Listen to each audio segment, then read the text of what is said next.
పర్యటనకి వెళ్తా అంటే ఎంతమంది పోలీసు పహారాలో అతని యాత్ర నడుస్తుంది. ఎవడో చీకట్లో రాయిసిరాడంట ఈయన మీదకి, ఈయన చంపేద్దామని చెప్పి. ఇంత గులకరాయి. ఈయన పౌరమా పిట్ట గులకరాయి పెట్టి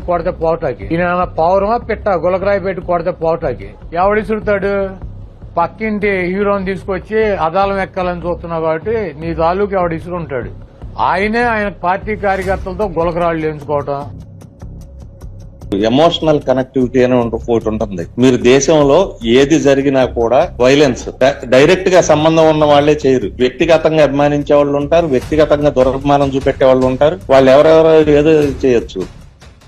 అలాగే ఈరోజు జరగని విషయాన్ని జరిగినట్టుగా ఈరోజు ప్రజలందరినీ మభ్యపెట్టే ఆలోచన చేయడం కూడా అందరూ గమనిస్తున్నారు. రాజకీయంగా ఇక భవిష్యత్తు ఉండదు, తన పార్టీ కనుమరుగైందని తెలిసి ఈరోజు దాని నుంచి ప్రజల్ని డైవర్ట్ చేయడానికి ఈరోజు ఈ విధంగా కొత్త